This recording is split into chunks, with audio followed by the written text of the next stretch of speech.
Kojo, kojo, kojo, kojo, kojo, kojo. What an indulging session was it, wasn't it? It really got the inner child in me going and really wanted to hear some more of that conversation. But anyways, maybe next time. Moving further, in this virtual world, one of the upsides is people have become more global, more aware. However, that also demands everything in sense to catch up as well. So today, to appeal to the youth, everything or every topic needs to be what I would call cool. The next topic that we would like to ponder upon is how to make classical cool. Thus, obviously, to appeal to a larger part of the new generation or the youth. Let me start by inviting our panelists, as this is a panel discussion. To begin with, we have with us Mr. Abby V, who is an award-winning singer, songwriter, music composer, and producer from Toronto, Ontario. In addition to his extensive training in Indian and Western classical music, he has significant studio and performing experience in R&B, pop, Hindi, and Tamil. Joining him is Miss Kaushiki Chakraborty, an eminent Indian classical vocalist and the daughter of Ajay Chakraborty, an iconic musician of the Patiala Gharana. She has initially trained by her parents at Sangeet Research Academy, where she later became a scholar. Her singing repertoire covers a wide genre like Khayal, Thumri, Dadras, Chaitis, and Kajri, to name a few.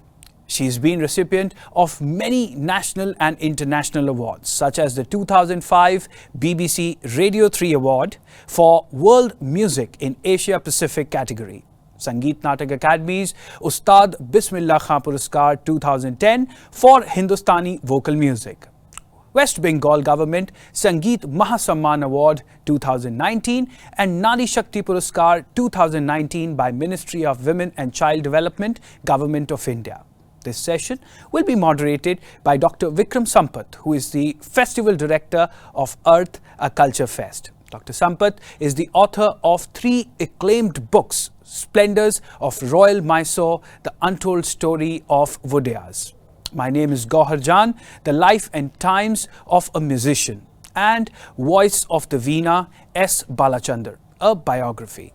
His latest book, a national bestseller, is the first of a 2-volume biography, Savarkar, Echoes from a Forgotten Past. Vikram was awarded the Sahitya Academy's first Yuva Puraskar in English Literature and the ARSC International Award for Excellence in Historical Research in New York for his book on Gauhar Jan. Ladies and gentlemen, this one is going to be another interesting session coming your way. So enjoy it. Very good evening, everyone. And on the very first evening of the 3rd edition of Arth, we are very fortunate to have 2 young, dynamic, extremely gifted and talented musicians, my personal favorites. And I must make a confession here, as a festival director, some of the side perks you have is you can plant yourself in a session with the people you would like to be in conversation with. So this was completely pre-planned that way. Now, I extend a very warm welcome to Kaushiki ji. Thank you so much. Thank you. Namaskar. Namaskar. And Abby, who's joining across the seas from Canada. Good morning to you, Abby. Thank you so much. Thank you, Vikram ji. Thank you so much. And pranam, Kaushiki ji. It's such an honor to be here with you. Share virtual. It's such a pleasure. Virtual stage with each other. Now, before we get to this very provocative title about how to make classical cool and what that entails, I'd like to actually turn the whole concept that we have in the world of classical music, this very self-effacing world of artists, where artists generally don't talk about themselves. They say, well, the art is so much bigger than the artist. What is there to talk about us? And as a biographer of musicians, I find that as the biggest handicap. So we'll turn that a little, on its head by talking about these 2 gifted musicians, your personal journeys for a bit before we deep dive into the topic of this evening session. Kaushiki ji, I mean, you're somebody, ladies and gentlemen, she started singing at the age, even before she touched the age of 2, at at a time when most children would not even have learned their first alphabets. Here was this prodigy who was singing taranas and bhajans at that age. So I'm sure that, it's just a Purva Janma ka sanskar, a lot of unfinished work of a previous birth, which you were carrying forward here, right from the word go, without wasting much time. So take us briefly through your musical journey since then to the illustrious times you've had in the last 3+ decades in music. First of all, thanks to all the viewers, and thanks to Vikramji for such a wonderful and sweet introduction. I would say that, Purav Janam ka kafi sara leftover tha, I'm sure. So it is making me work really hard still now. I'm still working on myself and my music. But yes, a wonderful journey. And I think I always say this, it sounds funny, but it is also one of the reasons that I think, music has been, the basic driving force of my life. I come from a very boring family. Everyone sings. Like my father sings, my mother sings, my grandparents sang, my brother, he doesn't sing, but he's also into music. My husband sings, my son sings, he plays the tabla. Wow. So it's very, very boring. But at the same time, it's exciting and inspiring. And it's, every new day, every morning you get up and you listen to Baba singing, and every morning it's just a constant reminder that, there are loads of things that you still can't do, and you still have to work hard on yourself and be as, disciplined as possible, as hardworking as possible. So that has been a wonderful journey, and it continues. And I'm so, grateful, and it's very humbling, and it's very exciting at the same time. I think people don't understand sometimes that how exciting it is even for a child to get up and listen to some combination of notes, which is no less exciting than, a Rubik's Cube or something like that. It's not like you, as a child, you're getting up to Indian classical music, like you're meditating or something like that. It has never been like that. I would be given a new alankar, a new palta to practice, new sargams to practice, and it'll be so exciting. It's like, we have so many toys as kids, but I had 12 toys to play with, and I'm still trying to figure out, how to find the best combination. So they have been my toys, and, I'm still like a child in the toy store when I'm with my music and when I'm with the 12 notes. Wow. And every day it's new, it's equally challenging, it's equally known and unknown at the same time, because you have been friends forever, but every day you discover a new layer of those friends, and the friendship enhances and brightens up. And so it's amazing. And I'm just thankful that, I'm into a discipline which never gets saturated. Every day you feel like that you can't do so much, and there's so much more to do. So every new day makes so much more sense, and I look forward to tomorrow because I have so much more to do. Wow. So it never becomes stale. It never becomes like, okay, I've been there, done that, it's over. It's never that feeling. It's always like, I think it keeps me energized and happy and on all the time, and I'm so thankful for that. How beautiful. I think the imagery of the child in the toy store with 12 toys is going to stay with me for some time. I think of music and notes. So Abby, I mean, from ITC Calcutta to across the seas, I mean, other than you were born in Delhi, of course, but then afterwards you've been raised in Canada, and you've studied there, and all of that, you've been there all through your life. Indians, it's so difficult to have young Indians who take to classical music and train in it, but then the way you've taken to music, as a fish probably takes to water, your connect with your roots, your culture, your heritage, your music, I think that in itself is a story. So tell us something about the journey from Abhishek Iyer to Abby V. Sorry, I gave out your true name. my birth name, I guess. But yeah, I mean, first of all, thank you for that lovely introduction. And it's just been, I think it's been such a phenomenal journey, just from a very sort of, fulfilling space.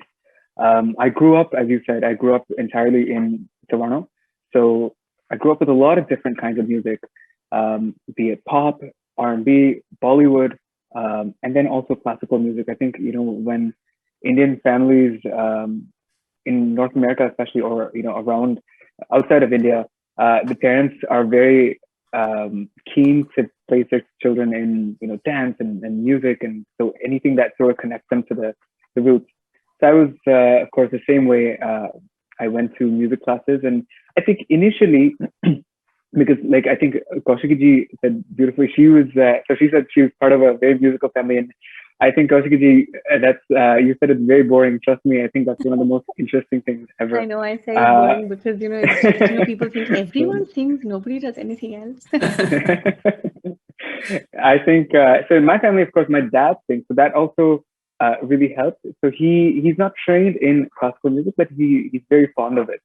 So he knew that initially I was very interested in other forms of music, and I still am. So he would sort of try to get me interested in classical music through these, some fun tactics. So, for instance, if I really liked a Mere Nana Saman Badam, he would say, "This is Shivaranjani," but then yahan pe dekho, it's like it goes into Mrs. Shivaranjani because there's that other guy in there. So a lot of these things that would help me relate the music that I like to classical music. So I think that was the initial fascination, and I'm very grateful to him for that. Because it sort of sparked this whole new dimension of music to me, where there's notes and there's combinations, and then there's there's rags and there's systems and all that stuff.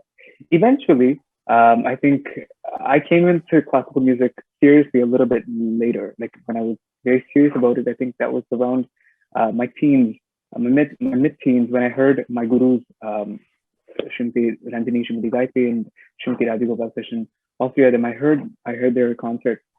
And I was mesmerized by the music that they created, because I thought, until then, growing up here, or even otherwise, I think, as Kaushiki ji said, there's a certain perception that perhaps classical music is about meditation, and there's a lot of that. There's that world of sort of, it's unattainable kind of that sort of perception.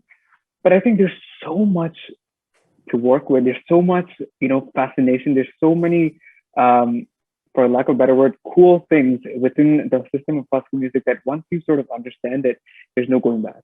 So through their music, I was able to, through the music that, these great artists gave me, not just my gurus, but, artists like Kaushiki ji and Ajay Chakraborty ji, who I'm a huge, huge fan. So all of these legendary musicians, I think, just helped me realize the magnitude and the greatness of classical music.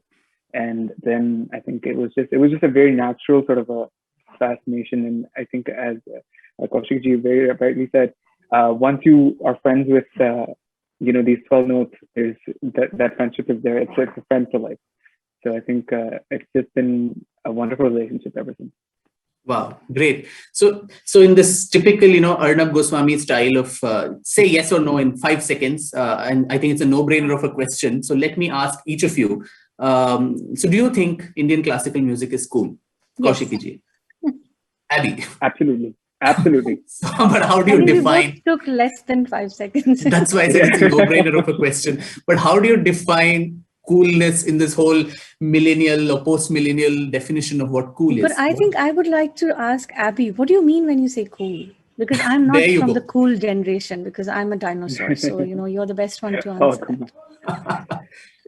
I always look at something, I read somewhere that you find something cool or something fascinating when it's, there's some challenge involved in the activity, but it's not unattainable. So it's something that sort of gives you some sort of framework to sort of play with, but it's not completely arbitrary. So it's not something that, where you can just do whatever you want. There has to be some sort of boundary. And I think classical music is a perfect example of this. That's the cool generation defining classical music as cool. I think that fits the definition perfectly. But then does classical music then have a problem of a communication problem, a PR problem? Because there's so many elements of it. We are probably the only musical system which relies completely on improvisation. Everything is spontaneously done. Just these elements of, teamwork. A musician would not even have met his or her accompanists, rehearsed, and have a director who will direct the music. All of this, which makes the musical system so cool, so to say, these things probably don't get communicated to the generation which would dub it as cool. So does the musical system really suffer from a bad PR? If we are the PR person, then I think we are depending on a wrong person with the wrong skill. I think we are supposed to be the musicians. We're not supposed to be the PR person.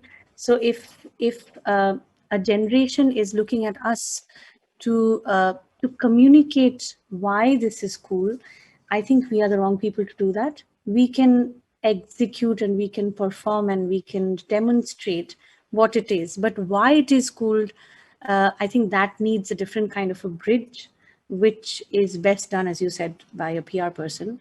But for that to happen, that PR person or that bridge has to know about both these ends and have to be able to efficiently join the both ends, which in certain cases, I do think that it's a little bit of missing, because I would rather expect the media to play a very important part, the organizations to play a very important part. I would expect the digital platforms who are promoting music, like without any segregations, without any compartmentalization, who are talking about music. I would rather expect them to play a role where no kind of music will be excluded. And I don't know how to put it in a more correct way, but I think India being a country where for people who are outside of India, Bollywood actually defines Indian music. Anything that's beyond the Bollywood music, Bollywood is very cool. And for people outside of India and people who are not introduced to all kinds of music that India can actually offer. So for them, anything which is beyond Bollywood is not as cool. So I think we also go by the name, and sometimes we don't like the name. Classical music is a name that we haven't been best friends with. But I think if we go beyond the name and give the music a chance, maybe, I always say this, maybe somebody's name is Vikram and I didn't like his name. And later I realized that he could have been my best friend. Just because I didn't like his name, I never give it a chance. So it's like that. So because people are not, they sometimes feel a little intimidated by what, I don't know. Because without listening to something, you really can't be intimidated by just the name. Right. So I think if we go beyond the name and give the music a chance to connect, I think the magic starts happening there. I think the magic is stopped by our preconceived notions and the formats that we are, for some reasons unknown, we are stuck into the format of thinking that classical music is something which is ancient, which is outdated, which can only be sung with a agarbatti in your hand. And you have to meditate, you have to be a spiritual person, you have to be a certain kind of a person, which is not everybody's cup of tea. I think these are all very preconceived notions that we sometimes get stuck into and don't give the music a chance. I think if we start doing that, the connection and the magic will start happen from the word go. Yeah, well, that's brilliantly put. I think along with that, Abhi, there was also this issue that we were discussing. It's of course what people think of the music, but also what they think of the musician and how popular media portrays musicians. And Abhi and I were talking the other day, and I'll draw the attention of the audiences to the famous Bandish Bandits that came up on a popular OTT platform. I mean, there, the classical musician is shown as this strict disciplinarian who is very low on ethics, and all that he wants is to become a Sangeet Samrat, for which he's willing to sacrifice anybody, any relationships, his own. I mean, the image that comes across of a musician who is into classical music is this very, very someone you can't relate to, someone who's probably worthy of hatred, whereas the young girl who's a rock and pop singer is someone who's so cool. She's going on a bike, she's hiking, she's doing everything that a young person can relate to. For the records, I hike too. Exactly. So, and yeah, we have two people who completely defy that whole definition of. I think everybody, I'll tell you, because I've grown up with these people. I'm so sorry, Abby. I'm just too talkative. I'll let you speak. Please. Please, you join in the conversation. I'll keep talking because the thing is, I'm not talking about my generation. I'm talking about Rajan Sajan ji. I'm talking about Rashid Khan Saab. I'm talking about Hariprasad Chaurasia ji.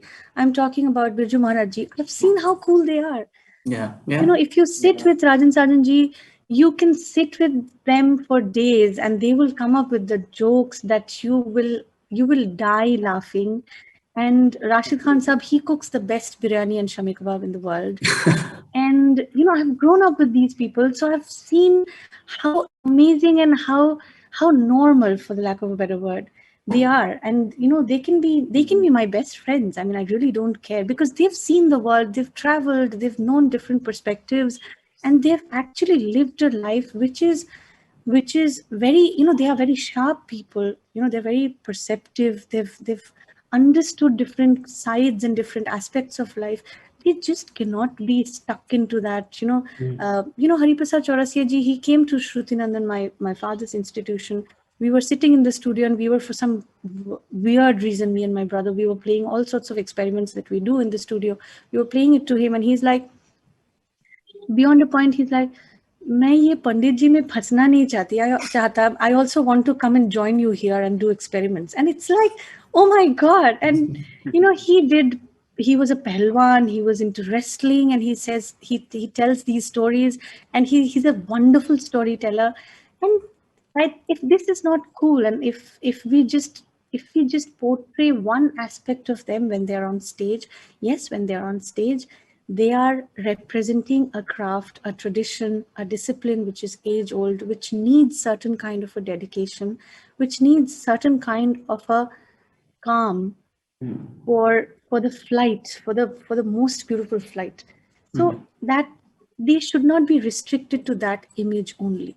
Right. What are your thoughts, Abby? Right from Padosan, where I think Mahmood ji did a very great job of it, but ek chaturanar, and so either you're an object of derision, or you're someone who needs to be seen as this very serious, non-relatable person. But you, with your immense fan following on social media, is certainly somebody who's both a classical musician who's also extremely relatable. So how do you see popular media depicting classical musicians, and if that is the bane for this preconceived idea about music? I think, like Kaushiki just said, I think social media today has a big hand in sort of bridging that connection between artists and the audiences. So I think before the audiences could only see a classical musician perhaps on stage, and we would sort of look at them in that light, in that sort of discipline, and that's it. And then we'd come back home, and then there wouldn't really be much of an association with their lives beyond that concert after that. But I think today, you look at people like Kaushiki ji. Like, I love her social media. I love her Instagram. She does not just, of course, she has great music content, but also you get facets into like insights into her, other adventures, her wildlife adventures, and all of that. And I love that. I think I love her, the content that she posts with her son. So there's a lot of these things that we get to sort of see today, I think, in today's generation. And I think that definitely goes a long way in sort of changing people's perception about the musician, the essential classical musician. That's one thing. The other thing I'd like to mention is also, I think, in terms of, like, you touched upon classes and how there's perception about learning classical music, and there is a very strict sort of of course, that's definitely there. And I think, Kaushiki ji, I've heard you speak about your learning, that the journey of training under Ajoyji and at the Institute. For me, it's always been like, it's been such a lovely atmosphere. Like being in the classroom for me with all of my gurus, I think I just had such a blast. It was such a blissful period because I would learn about different ragas, I'd learn compositions, we talk about different styles of music, and it was such a phenomenal time that I had. And I think that sort of we have with a lot of the portrayal of the classical music training system these days. It's perhaps it seems as if it's very outdated and it's very sort of there's a huge process associated with it, a very lengthy, very sort of strict disciplinary process. Not really the case. I think it's just like any other guru shishya relationship, and I think it's a very fun process. And I would, as Kaushiki ji said, I think people should be open to the idea of exploring this and going into that zone because trust me, it's highly rewarding. Yeah, in fact, I should draw the attention of everyone to what I read in an interview, Kaushiki ji, of yours, where you said, and I quote you, "But I never try to act like a 60-year-old because I'm not that. Superimposed seriousness would just be a thing of pretense. Not for me. I like to sit on stage and chat with my audience, not close my eyes and alienate myself." So I think that is the whole need of the hour for more and more musicians. But along with the way they're portrayed, also the themes.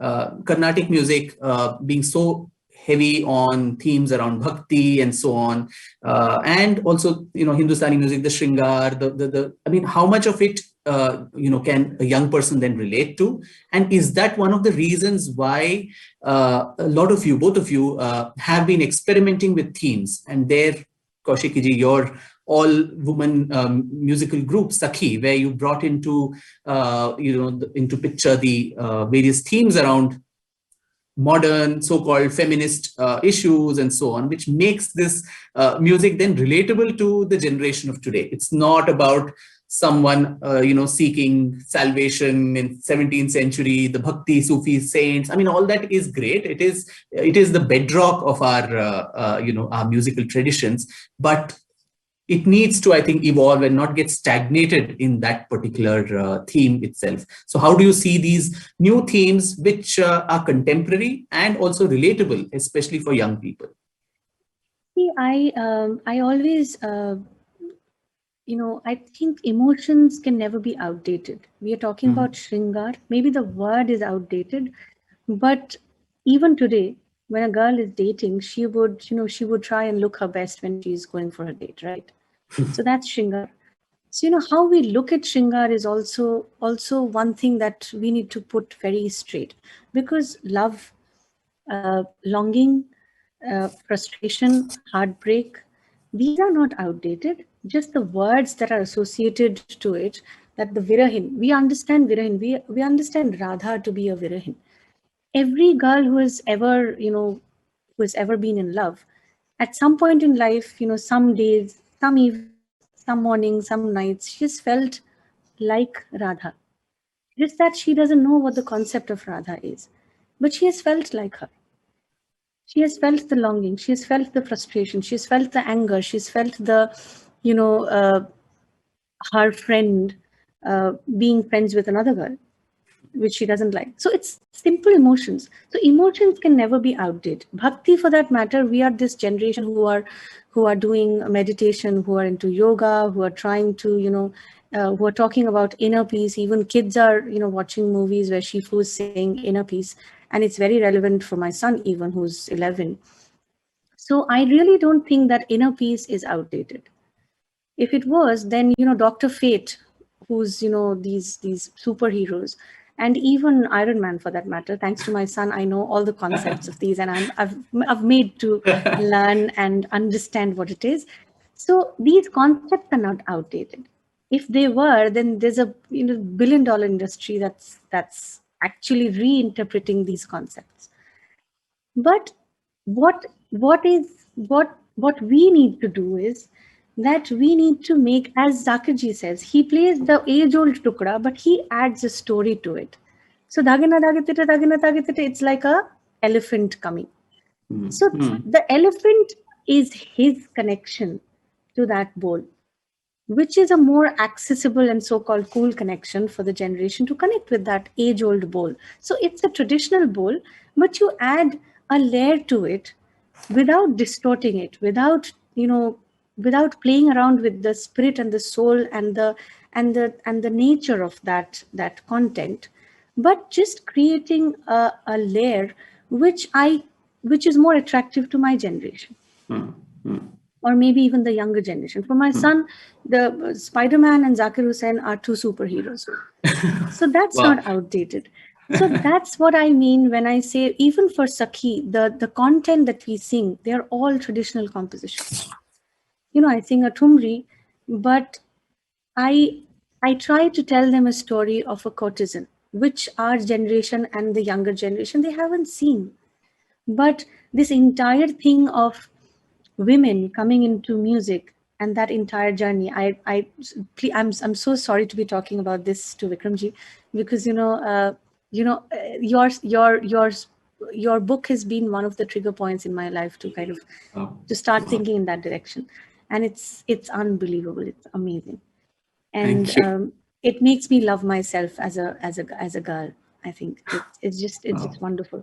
Oh my So God. yeah, so I have also been faced with situations in a concert where I've been told that you can perform Kanjari for a Sakhi concert, but please don't introduce that with the reference to courtesans. And I have said that, because they love the piece, but they don't like the introduction. So these are things, I think it's high time that we, call a spade, because the emotion is an emotion. How we look at it is our prerogative, is kind of our background and is our baggage and our judgment. And the moment we let go of them, it's just a beautiful emotion, and it can never be outdated because we are the same human beings. We feel hungry and sleepy and sad and happy. So just that one layer that makes it convenient and easy and accessible for everyone to connect with the tradition, at the same time stay as contemporary as they wish to be, and still be somewhere rooted with who you are. It's not Indian classical musical tradition. It's just being connected to who we are. True.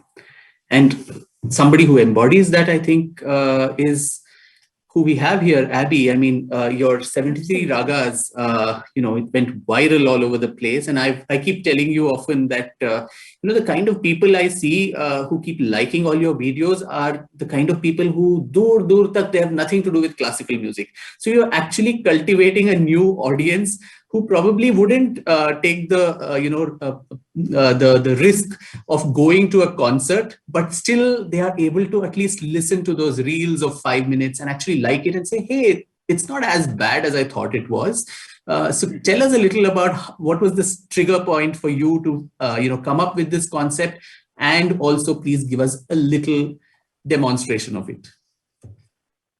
Yes, absolutely. I think, thank you for those kind words. I think I've been fortunate to sort of grow up with social media in a way.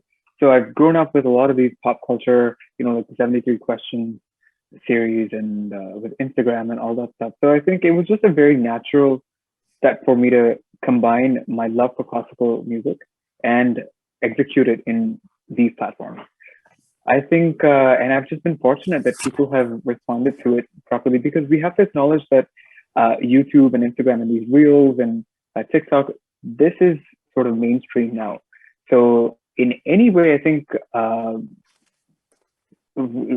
don't think we need to repackage classical music in any way. I don't think that's definitely not needed, because I think classical music is, the coolest that it can ever be. And it has always been that way. But I think just the platforms of execution are now, there's just so much more. And I think I'm just trying to embrace that. So when I decided to do 73 ragas or, like the reels and stuff like that, it wasn't really a very conscious decision. It wasn't like, okay, you know what, now that YouTube is big, I want to sort of rebrand classical music and present it this way. It wasn't really that. I think it was just that I loved classical music, and since I've grown up with this, I just thought of it in that direction, and I just wanted to execute it. And I think just with the just with the conviction that I had and the love that I had for classical music, it ended up also resonating with people. But I think apart from that, I don't think I consciously or deliberately decide to sort of rebrand or repackage classical music. I don't think it needs to be done that way. I think we just need to embrace all these new things that are available, all these new avenues that are available, and just go with it. So we'd like to hear a little bit of it, and I'm sure everyone who's tuned in also would like to hear you give us a glimpse of the 73 ragas or anything else. 73 ragas. Do you have any ragas that you'd like me to sing? If you have anything, I can. At the end of the session, I have another assignment for both of you. But then for now, you could just give Pawri ho gayi hu. That was your ye main hu aur ye mere raag hain aur hum Pawri. Yeah. So yeah. So maybe that could be. So there's a new trend that's been happening, where there's this whole Pawri trend in India, where there's this people they'll just say ye main hu, ye mera car hai aur kuch, and then ye hamari Pawri ho rahi hai. So yeah. I decided. What does that mean, by the way? I really don't know, but whatever it is, I'm sure it's something that's cool. It just means that this is me and this is whatever. This is my car or whatever else, and then we're having a party here. So that's what essentially it means. So then I just had a party with your ragas. Yeah, I had a party with my ragas. So I had a whole guest list for ragas and everything. So I had, but I guess since we want to do something at the end, maybe I'll sing. Since today's the first day of Arth, maybe I'll sing a small Ganesh bhajan in that Shubh Sawan. Sure.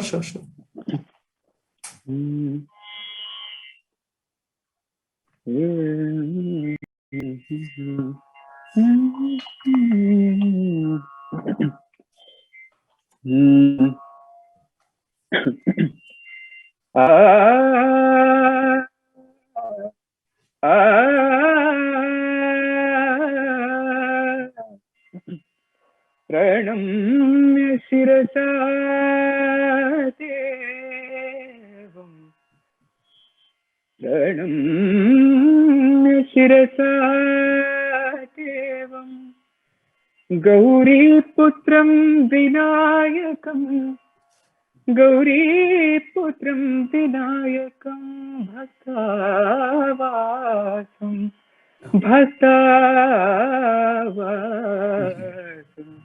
Mare nityamayum kamarth siddhaye, Gaiye ganapati jagavandana, Gaiye ganapati jagavandana, Shankara suvana bhavani nandana, Gaiye Ganapati. Wow, kya baat hai. Use my morning voice, but I think Kaushiki ji also sings this bhajan, but in a slightly different rag, I think, right? Kaushiki ji? That's right. I sing it in Yaman, in Kalyani, actually. We should hear that. That's an evening rag anyway, and the right time to hear that at this hour, maybe. Okay, yeah.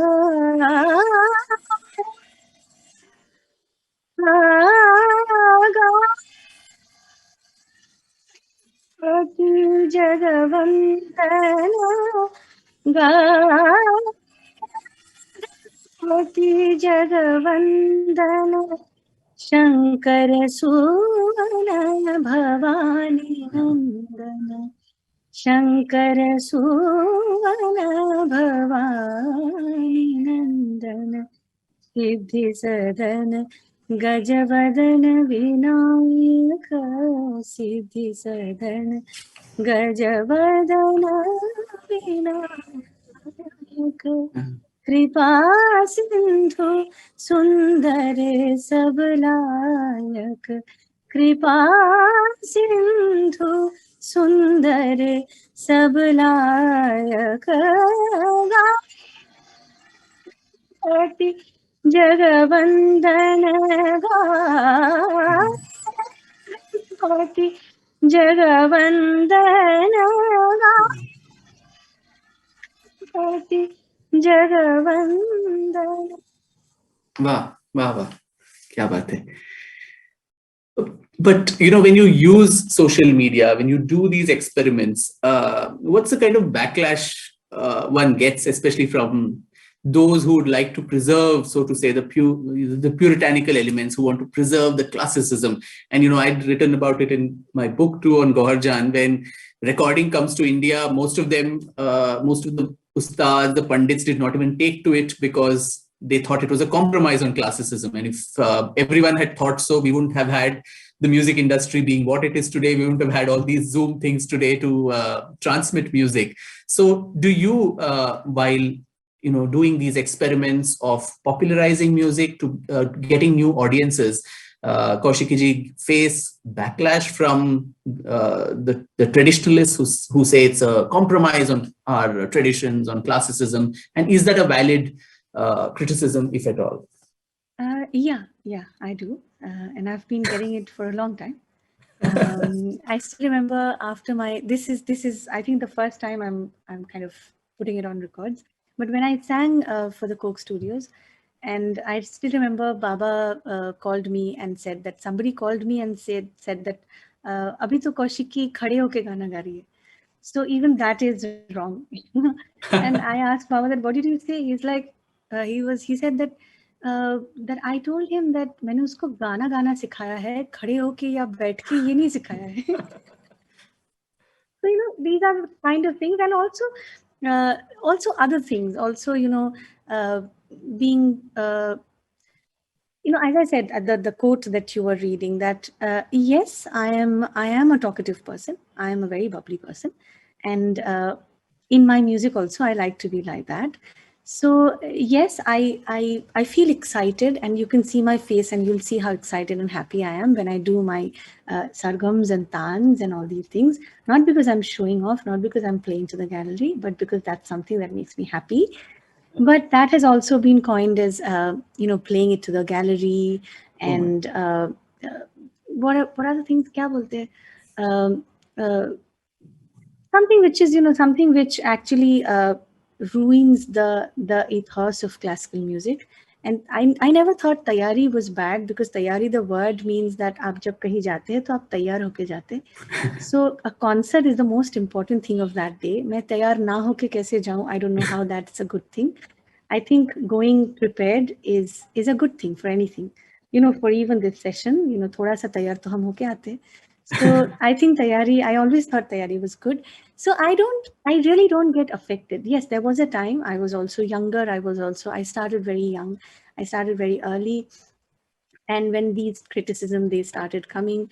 So if there was a time when it used to affect me, I used to think, कि ऐसे क्यों कहा, ऐसा तो मुझे दुख हुआ, whatever. But I think I am well past that, because that has been happening for so much. And even my social media, they sometimes think that me talking about other things, even if it's nature, or even if it's wildlife, even if it's, we as a family, we love nature. We go hiking and trekking and all sorts of things. And I really think that it enhances my life experience. And that's what we do. Whatever makes a difference, whatever makes us feel special, we share it on social media, and we share it with the people who want to know how, what makes a difference to our life, what makes us happy. And that's what I share. I love wildlife. So sometimes, preservation and all these things. And when I hear news about, wildlife not being treated with love and the respect that they deserve, I feel bad, and I sometimes share it. Even that is not sometimes considered very good. Wow. But as I said, there ought to be a difference in perspectives, and we need to respect them. Yeah. But and I have all my respect. Overall. Yes, and I have all my respect. And I kind of understand that they are doing with the best of their intention. They also want to preserve what I love the most. So I don't see a conflict in interest, because they love what I love. It's just how they protect it and how I protect it. The mediums might be different, the functioning might be different, but they love what I love. Right. So I respect their perspective as well.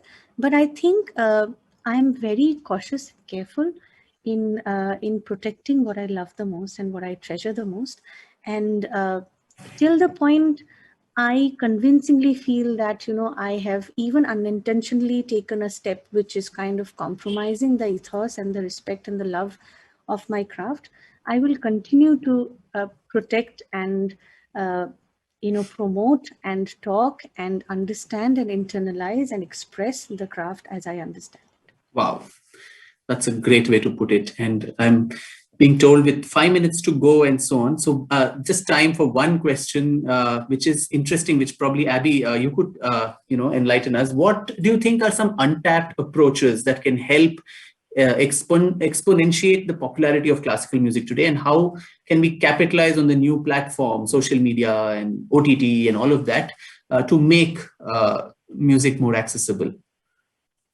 A quick reply, and then we could get you both to sing again, this time in unison. I think with all the, as you said, all the platforms that are available today, I think it's great avenues for us to express our music.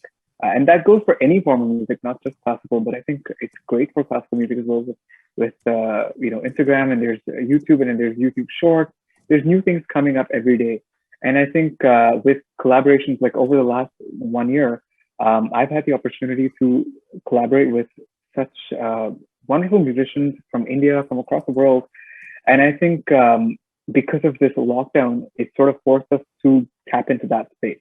So I think that's something that we could definitely look at, because classical music has always been restricted by, so we have a concert with accompanist in the same area. So we're all in the same space. So I think this is something that because of the pandemic, we were forced to work with artists of different locations, with remote, recording services and all that stuff. So I think with Zoom concerts and everything that are happening, I think it's a great way to connect with other artists, other audiences. And I think we should definitely embrace it. Great. I think before we conclude, we'd actually thought of an Antakshari, a Rag Antakshari between the two, and me playing the referee here, the most easy thing to do, which I just let them sing. Has something happened to the audio? Are both of you on? Are you able to hear me? Yeah. Yes. Great.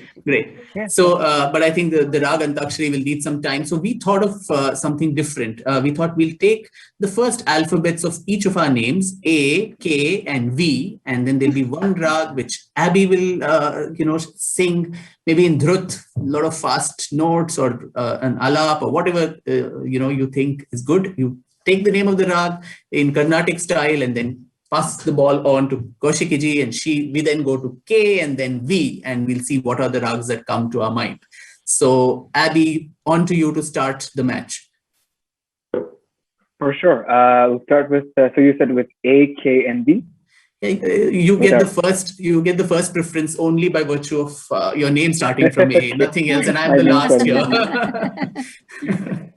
Kaushiki ji, scale, the key, which pitch do you sing from? I think around C sharp D, but actually is it whatever. Possible for you to come to C? Then we can. Yeah, sing absolutely. From C. Yes, it's for just sure. half note pitch. Yeah. Yeah, for sure. I always have to do this, and I'm so used to doing it right now. Whenever there's a collaboration, either you have to go one or two semitones niche or upar. Yeah, absolutely. I'll start with A.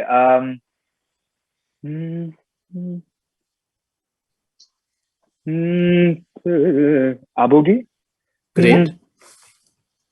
Ga ma da sa sa da ri ga da da da ri ga ri da da ma ga ri ga ma da sa ga ri da sa ma ga ri ga da sa ga ri da ma ga ri da ma ga ri ga ma da sa. Yes, Kaushiki ji. Yeah, I'll sing Ahir Bhairav. Great.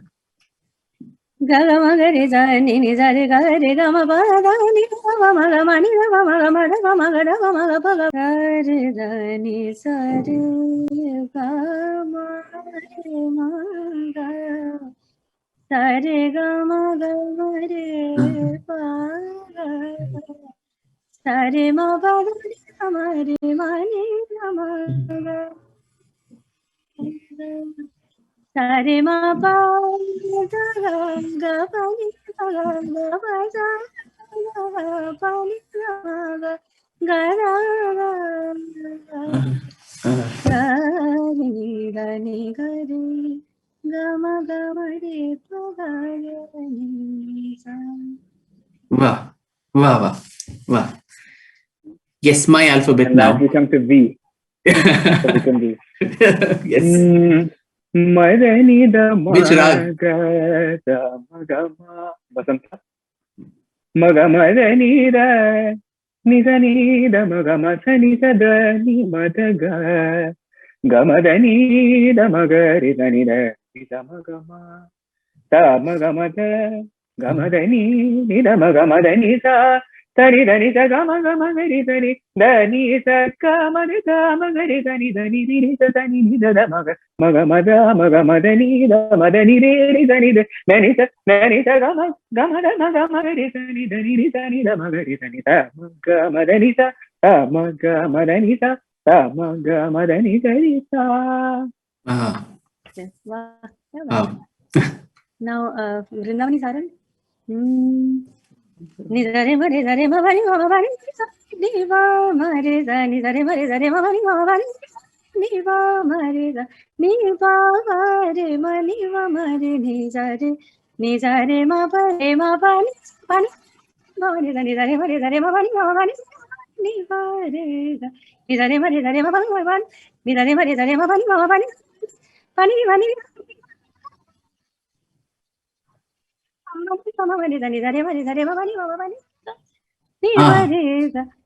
जा रे बा पिया पास जा रे बा पिया पास ले जाओ मोरा इतने कंधे सबा पड़त नहीं कल भी था जा रे बा पिया पास.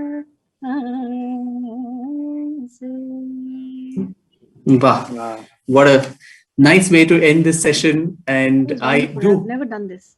This is amazing. Same here.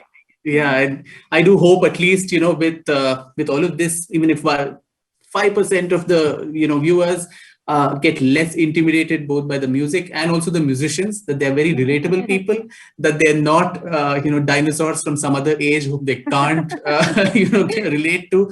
You have live examples here of two people who are just like all of us, and the more you you enter and get a taste of the music, that's when you'll begin to like it. So I do hope this becomes an eye-opener for many people to actually take to music. And thank you so very much, Kaushiki ji and Abby ji, for joining from across pleasure. Thank you continents, and thank you for making our evening. Namaskar.